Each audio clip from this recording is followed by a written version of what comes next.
me. You can't be showing yourself off dancing anymore, Nora." And Nora's face fell. She knew he was quite strict Methodist, but she didn't realise how strict. And on the wedding night, when she got her pretty lace nightie on and walked out to the bedroom, Adam was sitting on the bed with a little black book. And Nora thought, "Oh, he's writing me a love poem." And he looked up and he said, "I won't be a minute, Nora, I'm just making some notes for Sunday school." And she thought, "Oh no." And as the days passed, I'm afraid that little black book got a lot more attention than Nora did. And you know how it is, when you're not getting what you need, you get a bit grumpy. She got grumpier and grumpier, and they started to argue and fight. So she started going down to the mill at dinner time. And he said, "You can't be hanging round the mill anymore, you're my wife." And she said, "Oh, I'll do what I want." Adam said, "Nora, you'll stay in this house and be a good wife and not hanging about with the mill girls anymore." Well, that drove Nora mad. And one night they had a fearful argument. And Nora said to Adam, "I will go down to the mill gates." And Adam said, "You won't, because I'll lock you in." She said, "You wouldn't dare lock me in." He said, "I will." She said, "Well, you can try it." She said, "Because I'll do what I want." He said, "I don't trust you, you'd take a lover." She said, "Well, I would if I wanted." Adam said, "You can fool me, Nora, but you can't fool God. You can't fool God. And the day will come, you'll have to speak to him and you'll have to tell him what you've done. And you'll have to face your sins, Nora." She said, "Oh, I can fool God if I wanted." But then she realised she might have gone a little bit too far. And that night when she laid in bed, she thought, "I wonder if there really is a God, and am I really going to be in trouble?" But the next day, sure enough, Adam locked the door and took the key with him. And he left the windows so they could only be open a little bit. And Nora, she cleaned up like mad, like you do when you're mad. She cleaned everything inside and she stumped up and down. And then she laid down on the big bed and looked at the plaster ceiling rolls and thought, "What am I going to do?" And at that very moment, there was a clip-clop outside. Oh, the memories of the rag and bone man coming. Did you ever go with a bit of dry bread to give the rag and bone man? I used to beg my mother for something that she could throw out so I'd get a white stone for her and I'd get to stroke the big black horse. That's just what Nora thought. "Oh, I'll have a look at the old man," she said, and she looked out. It wasn't the old man, it was his son.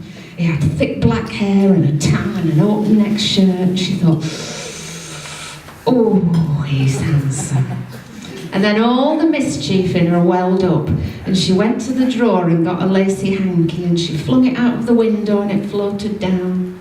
Oh, and the rag and bone man's son, he came up, picked up the hanky and threw it on the cart, and he was just about to get back on when she ran to the drawer and she took a nightie and she threw that out. And he looked up and he picked up the nightie and put that on the cart. She couldn't resist it. She went back to the drawer and she got her best lacy knickers and she went to the window and they floated in the breeze all the way down to the road. And then the rag and bone man looked up and she said, "Do you want to come up? I'm all on my own." She said, "The door's locked, but if you come back this time tomorrow, we'll sort it out." And the rag and bone man, well, he went away with her that day and he was back at the same time tomorrow.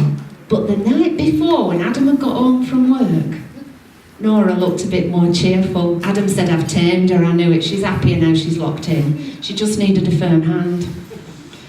And so she made him his dinner and they went to bed and she laid awake till he was asleep. Then she went to the bathroom and got a bar of soap.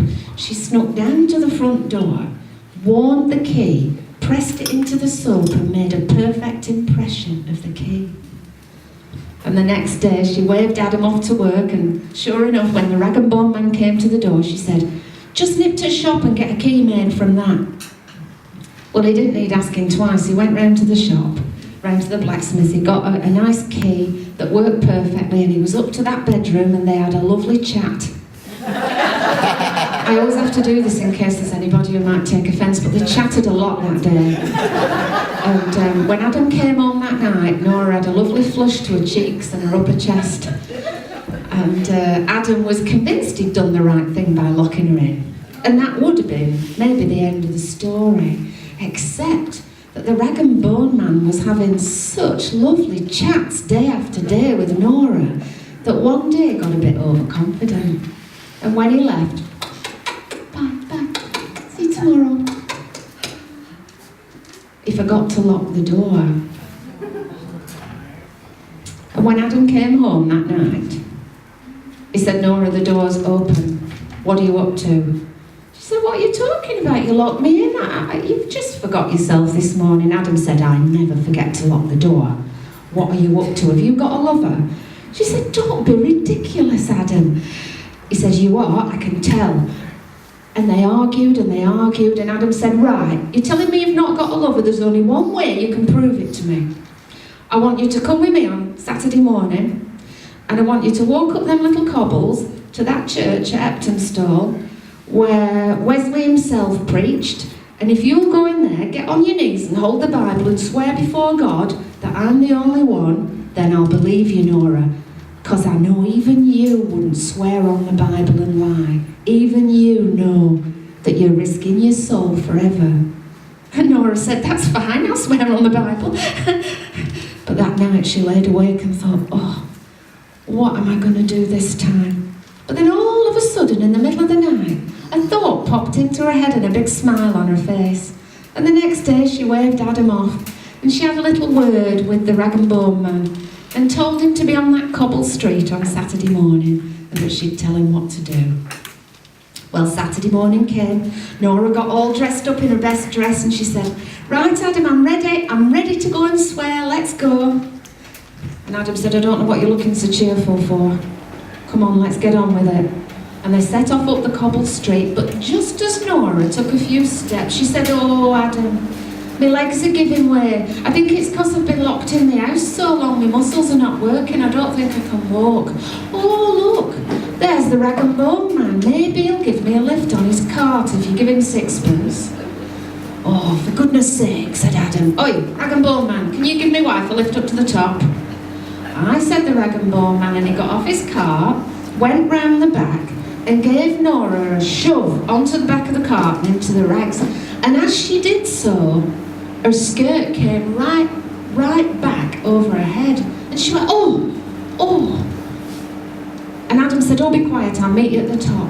And when she got off the cart at the top of the hill, Adam said, what's the matter with you? She said, you won't believe this, but I was so nervous this morning getting dressed and wanting to look nice for church and everything that I forgot to put my knickers on. And when my skirt went over my head, that rag and bone man saw everything I've got. For goodness sake, said Adam, never mind that, we've got more important things to worry about. Let's get into the church.